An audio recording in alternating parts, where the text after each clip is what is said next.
সিঙ্গাপুরে অসলের cultural icon Zubeen গর্গের হঠাৎ মৃত্যু। এটা একটা বিশাল বড় ট্র্যাজেডি। কিন্তু এই মৃত্যুর পিছনে কি অন্য কোনো গল্প লুকিয়ে আছে?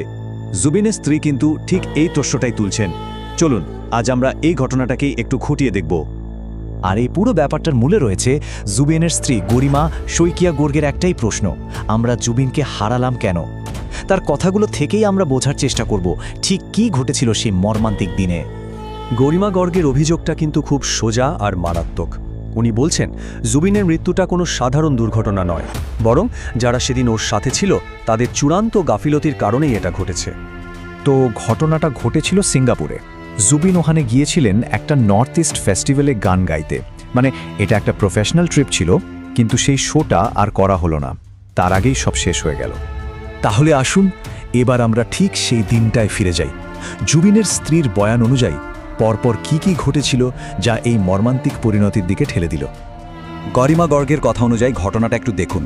18 তারিখ রাতে জুবিন শেষবার যখন স্ত্রীর সাথে কথা বলেন তখন কিন্তু বাইরে যাওয়ার কোনো কথাই ছিল না।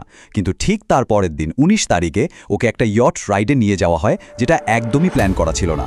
আর এটা সেই সময় যখন উনি সাধারণত কোনো বড় শো এর আগে রেস্ট নেন। এর পরের ঘটনাগুলো আরও অদ্ভুত। সাঁতার কেটে ওঠার পর ওকে দেখে স্পষ্ট বোঝা যাচ্ছিল যে ও খুব ক্লান্ত। তার সত্ত্বেও ওকে আবার জলে নামতে দেয়া হয়, তাও কোনো লাইফ জ্যাকেট ছাড়া। এরপরেই ঘটে দুর্ঘটনা। আর সবচেয়ে চিন্তার বিষয় হলো মেডিকেল হেল্প আসতে অনেক দেরি হয়ে যায়। এই যে ঘটনাগুলো আমরা দেখলাম, এখান থেকেই কিন্তু বেশ কিছু প্রশ্ন উঠছে। গরিমা গর্গের সন্দেহগুলো ঠিক কি? প্রথমত, এই বেড়াতে যাওয়ার প্ল্যানটা হঠাৎ করে হলো, আর এমনও হতে পারে যে জুবিনকে একরকম জোর করেই নিয়ে যাওয়া হয়েছিল। দ্বিতীয়ত, উনি যে ক্লান্ত সেটা পরিষ্কার বোঝা যাচ্ছিল, তাও ওকে সাঁতার কাটার জন্য উৎসাহ দেওয়া হলো, কিন্তু কোনো লাইফ জ্যাকেট দেওয়া হলো না, ভাবা যায়। আর তখনও টিমের লোকেরা আর আসাম অ্যাসোসিয়েশনের সদস্যরা ওখানে দাঁড়িয়ে উল্লাস করছিল। সবচেয়ে বড় কথা, জুবিনের কিন্তু আগে থেকেই সিজারের সমস্যা ছিল, যার জন্য উনি রোজ লেভিপিল নামের একটা ওষুধ খেতেন। এত কিছু জানার পরেও ওখানে কোনো রকম সেফটি বা মেডিকেল সাপোর্টের ব্যবস্থা ছিল না। ঘটনার পর পরিবার যখন মরিয়া হয়ে জানতে চাইছে যে ঠিক কি হয়েছে, তখন তাদের যা বলা হলো সেটা ছিল আরও বিভ্রান্তিকর। একটার সাথে আরেকটার কোনো মিলই ছিল না। দেখুন দুদিকে কি বলা হচ্ছে। পরিবারকে প্রথমে জানানো হলো জলে নামার পর জুবিনের সিজার বা খিঁচুনি হয়েছিল, কিন্তু পরিবারের কাছে এটা অদ্ভুত লাগছিল। কারণ হ্যাঁ, জুবিনের সিজারের সমস্যা ছিল, কিন্তু উনি তো কয়েক মিনিটেই ঠিক হয়ে যেতেন। তারপর বলা হলো ওকে সিপিআর দেয়া হচ্ছে। এটা শুনে তো পরিবার আরও অবাক, কারণ জুবিনের তো হার্টের কোনো সমস্যাই ছিল না। আর তারপর ম্যানেজারের সাথে প্রথমবার কথা হওয়ার পরই সব যোগাযোগ বন্ধ। কোনো ছবি নেই, কোনো ভিডিও নেই, কোনো আপডেট নেই। একটা নিঃসিদ্ধ নীরবতা যা সন্দেহকে আরও বাড়িয়ে দিচ্ছিল। অবশেষে পরিবারের এই আকুতি আর ঘটনার গুরুত্ব বুঝে একটা অফিসিয়াল তদন্ত শুরু হয়েছে, আর এতেই ন্যায় বিচারের একটা আশা তৈরি হয়েছে। তো কি ব্যবস্থা নেওয়া হয়েছে?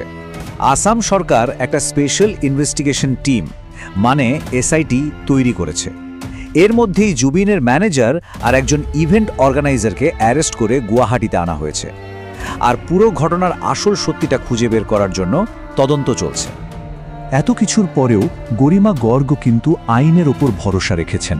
উনি বলেছেন, আমার আইনি ব্যবস্থার উপর গভীর বিশ্বাস আছে, আমরা খুব শীঘ্রই ন্যায় বিচার পাব। উনি বিশ্বাস করেন সত্যিটা ঠিক বেরিয়ে আসবে। কিন্তু প্রশ্ন হলো, জুবিন গর্গের মৃত্যু কেন শুধু একটা পরিবারের ক্ষতি নয়? কেন এটা গোটা রাজ্যের, গোটা দেশের মানুষের কাছে এত বড় একটা ধাক্কা? কেন লাখ মানুষ ওর জন্য রাস্তায় নেমে এসেছিল?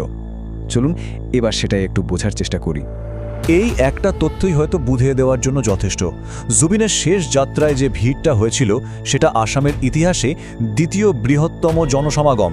একবার ভাবুন, প্রচণ্ড গরম উপেক্ষা করে হাজার লাখ মানুষ শুধু তাদের প্রিয় শিল্পীকে শেষ বিদায় জানাতে রাস্তায় দাঁড়িয়েছিল। এটাই প্রমাণ করে মানুষের মনে জুবিন ঠিক কোন জায়গায় ছিলেন।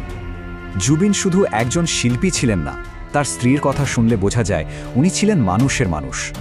রোজ সকাল থেকে নাকি ওনার বাড়ির সামনে লম্বা লাইন লেগে যেত।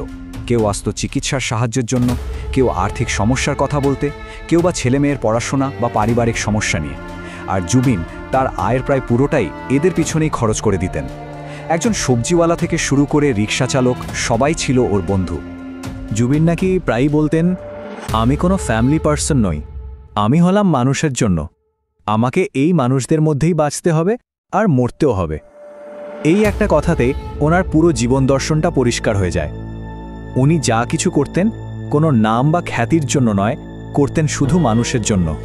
তদন্ত চলছে, হয়তো একদিন সত্যিটা সামনে আসবে, কিন্তু প্রশ্নটা থেকেই যাচ্ছে, জুবিন গর্গের মৃত্যু কি শুধু একটা মর্মান্তিক দুর্ঘটনা ছিল, নাকি এর পেছনে ছিল চরম অবহেলা, যার উত্তরটা এখনও আমরা খুঁজে চলেছি। অপেক্ষাটা সেই সত্যেরই।